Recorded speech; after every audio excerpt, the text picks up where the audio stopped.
Rolando Steve, supporter of Marseille. C'est le débrief de la demi-finale retour. Salzbourg-OM, défaite 2-1, comme j'avais annoncé dans mon pronostic. Mais qualification de l'OM pour sa 5e finale européenne. C'est parti! Tout d'abord, comme d'habitude avec moi, je suis dans l'engouement, on va parler de l'ambiance. 1500 ultras qui ont fait le déplacement à Salzbourg, là-bas en Autriche. On vous a entendu tout le match, bravo. Vous avez donné une démonstration de supporterisme. Et pour les pleurnicheurs qui me disent qu'ils ont mis quelques fumigènes, on s'en bat les couilles. Il y avait des fumigènes en tribune, c'est comme ça, c'est l'ambiance. Ils ont tué personne. Bravo à vous, bravo à tous ceux qui avaient fait le déplacement à la commanderie, tous ceux qui portent l'OM depuis plusieurs jours. La fanzone, impeccable. Bon, la prochaine fois, Godin, mets un écran un peu plus grand. Mais pas un smartphone au milieu du stade, s'il te plaît. Sois gentil. On va parler du jeu.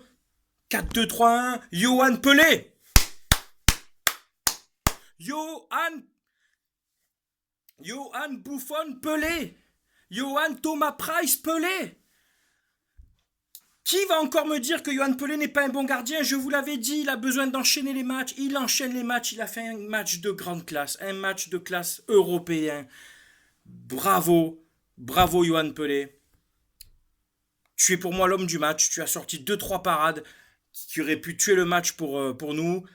Tu as fait ta part largement. Sur les buts, tu peux pas grand-chose. Le premier but, une incursion du joueur de Salzbourg. Personne lui met le pied, il pénètre, il met une belle frappe extérieure. Bon, c'est comme ça, elle est belle. Et la deuxième, c'est Bounassar qui la dévie, mais je t'en veux même pas, Bounassar, parce que tu as fait un bon match aussi. La première mi-temps, pour moi, la première mi-temps, je disais à ceux qui m'envoyaient des messages à la mi-temps, je me sentais serein. Je voyais pas Salzbourg tellement dangereux. Derrière, on les tenait bien. C'était mitigé dans l'intensité. Ils avaient autant le ballon que nous, mais j'étais assez serein. Deuxième mi-temps, on n'a pas attaqué le match tambour battant. C'est eux qui ont, pardon, la deuxième mi-temps, on n'a pas attaqué tambour battant. C'est eux qui ont tout de suite mis un pressing. Nous, on s'est un peu laissé endormir. Samson Lopez en deuxième mi-temps, on vous a plus vu. D'ailleurs, vous avez été remplacé et après, ça allait beaucoup mieux. Lopez, remplacé par Anguissa. Et ensuite, Rolando qui a remplacé Sanson. Et du coup, Gustavo qui est allé en milieu de terrain. Ça a fait beaucoup de bien. NJ, la rentrée d'NJ à la place de Valère Gasper-Germain. Germain, t'as encore été transparent. Tu as une balle pour tuer le match tout de suite. Tu as une balle de but. Valère, on t'a pas vu du match. Encore une fois, t'es pas dans le bon tempo. T'as pas été dans le rythme, pardon. Les ballons, t'as pas su les prendre. Moi, ça m'a gonflé, Valère Germain. Pas du tout un bon match. C'était ta chance maintenant. Franchement, plus ça va et plus on regrette quand Mitroglou n'est pas là.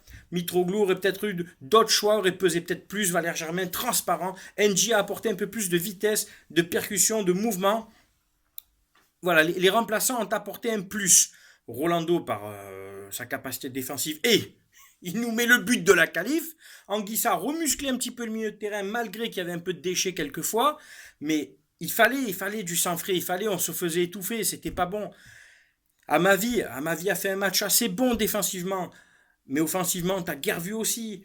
Il va falloir s'appliquer un peu plus. En finale, c'est l'Atlético, les gars, en face. Il va falloir tout donner sur ce match. Il faudra vraiment tout donner, jouer les coups à fond. La défense centrale, Rami Gustavo, dans l'ensemble, ça a été costaud.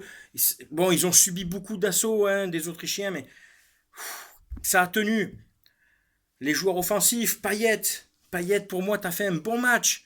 T'as essayé de distribuer des ballons, t'étais toujours dans l'intensité jusqu'à la fin, les coups de pied arrêtés étaient bons, du bon Dimitri Payet, voilà, rien à dire. Ocampos, très discret je trouve.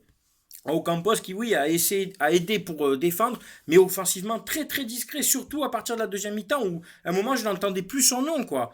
On t'entendait plus Ocampos, on savait plus si tu jouais.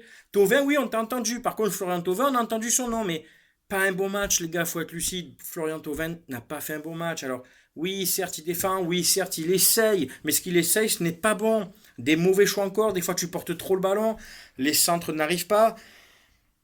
Est-ce que peut-être parce qu'il n'y avait pas Mitroglou, les centres n'arrivaient pas? Enfin, je ne sais pas, mais en tout cas, Thauvin, Germain et Ocampos, bah les gars, vous n'avez pas assez pesé devant tous les trois. Payet trop seul pour créer. Lopez a un petit peu fait du jeu avec Sanson en première mi-temps, mais comme j'ai dit, après on les a plus vus. L'arbitrage, les gars, il faut qu'on parle de l'arbitrage. On est obligé de parler de l'arbitrage. Pour tous les jaloux, les rageux, haineux, tout ça, je mets dans le même sac, là, et je ferme le sac. Venez pas nous faire chier à nous dire qu'il n'y avait pas de corner. Parce que déjà, il n'y aurait même pas dû avoir de prolongation. La main dans la surface, elle n'était pas décollée, elle était en l'air, c'était presque Amel Bent, toujours le poing levé, le bras entier décollé. T'es obligé de la siffler celle-là. L'arbitre, le même qu'on avait eu à Konya Sport, qui avait mis un rouge à ma vie, cet arbitre qui va aller à la Coupe du Monde, il est mauvais, il n'est pas bon. C'est un arbitre de Coupe d'Europe, ça. Nul. Aussi nul pour eux que pour nous. Le corner n'y était pas, mais si l'arbitre bien, il y avait pénalty, et en général, bon, 8 chances sur 10, tu le mets, quoi. Donc voilà, on va taire le débat. Corner, pas corner, penalty, donc basta, c'est un prêté pour un rendu. C'est le karma, ça. En 90, on se fait éliminer par Benfica Lisbonne du but de la Menvata. Eh ben voilà, le karma, 28 ans après, justice. Putain que c'est bon les gars, 5e finale européenne. À tous ceux qui n'ont pas connu de finale européenne en 99 ou 2004, car vous étiez pas né ou trop jeune, vous allez voir, c'est exceptionnel. C'est génial de jouer une finale. C'est encore plus fort, l'engouement est énorme. Toute la France est derrière toi, parce que qu'on le dise ou pas, qu'on le veuille ou pas, les autres clubs, les gens, ils seront derrière l'OM. Les Parisiens seront de côté, les Lyonnais, eux, seront dans leur bouchon lyonnais, là, à manger de la quenelle. On s'en bat les couilles. Les gens seront derrière l'OM. La dernière équipe à avoir atteint une finale européenne, c'est Monaco et l'OM en 2004. Depuis, Lyon n'a rien fait, Paris n'a rien fait, Saint-Etienne et Bordeaux, j'en parle même pas. Le club a un projet depuis 1 an et demi, les gars. Le projet McCourt, 1 an et demi et déjà une finale européenne. Maintenant, je m'adresse à tous ceux qui bavaient sur la direction et qui bavaient encore, qui bavaient pendant le mercato comme quoi oh, on a recruté personne. Tous ceux qui me disaient ouais la direction ci, la direction là. Vous avez presque pas le droit de la fêter cette qualification. Vous avez bavé sur le projet depuis 1 an, vous bavez, vous critiquez le projet.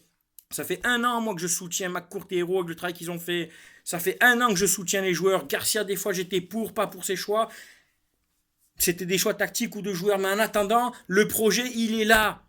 Vous avez craché sur des gens qui nous mettent en finale de Coupe d'Europe au bout d'1 an et demi. Il y a des clubs, ils ont investi 1,2 milliard, ils passent pas les quarts de finale. Ligue des Champions, Europa League, je m'en bats les couilles. Tiens, en finale d'une Coupe européenne. Et nous, on n'a pas investi autant que eux. Tu vois de qui je parle? Donc voilà, tous les gens qui ont craché sur la direction, maintenant calmez-vous un peu, excusez-vous presque, parce que maintenant on est en finale d'une Coupe d'Europe. Gagné ou pas, on n'y est pas encore, mais on est en finale d'une Coupe d'Europe.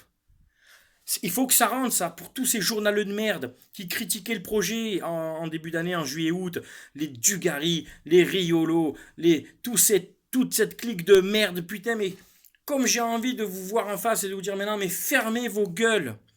On est en finale d'une Coupe d'Europe. Avec mon hashtag que j'ai créé au mois de juillet, quand je jouais contre Ostend, jouons pour gagner. Ma parole que tu vas voir qu'on va la gagner, et avec mon hashtag jouons pour gagner, gagnons cette Coupe d'Europe. Bravo, bravo aux joueurs, bravo pour l'engouement, bravo pour l'état d'esprit. Pour certains qui n'ont pas été bons dans le jeu, vous avez eu quand même l'état d'esprit de jouer, c'est au moins ça. C'est un groupe qui vit bien, c'est avec une bonne concurrence, que ce soit du gardien jusqu'aux attaquants. Voilà, la différence là, c'est que c'est un bon groupe et qui nous mène jusqu'à une finale. Ce qui me fait chier, c'est qu'on a joué des prolongations. Du coup, dimanche, c'est un match important contre Nice, parce que commencez pas à me dire, je vois arriver certains pour me dire, on s'en fout du championnat. Non, on s'en fout pas du championnat. Il faut accrocher cette 3e place, parce que la finale, on l'a pas gagnée encore, les gars. Il faut accrocher cette 3e place. Monaco va jouer à Saint-Etienne, on reçoit Nice. C'est maintenant qu'il faut assurer notre 3e place. Malheureusement, on a une demi-heure de plus dans les jambes. Ça va être le retour, la fatigue. Il va falloir vraiment vite reposer demain, décrassage, etc.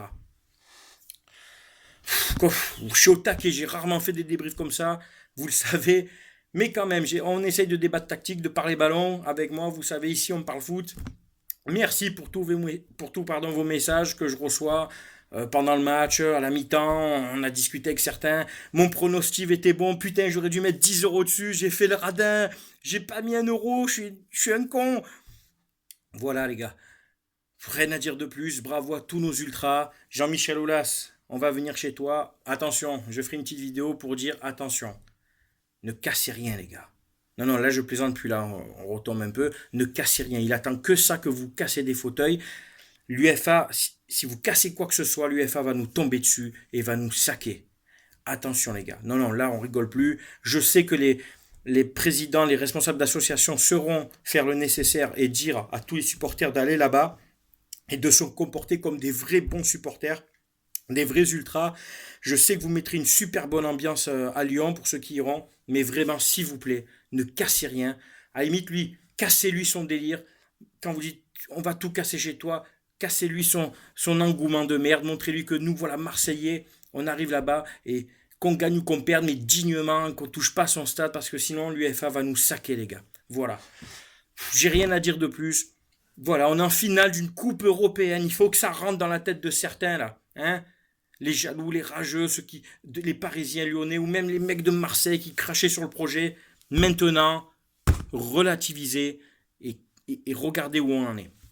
Bis à tous, bonne soirée, portez-vous bien. Dédicace à tous ceux qui m'ont envoyé des messages, Morin, Vivian, Gaïa, etc. Enfin, j'en oublie, il y en a plein. À tous mes abonnés sur YouTube, merci, je pense à vous aussi. J'essaie de vous répondre sur les messages. Portez-vous bien. On se voit dimanche pour le pronostic du match et ensuite pour le débrief du match OM Nice. Bonne soirée à tous et on est en finale d'une Coupe d'Europe.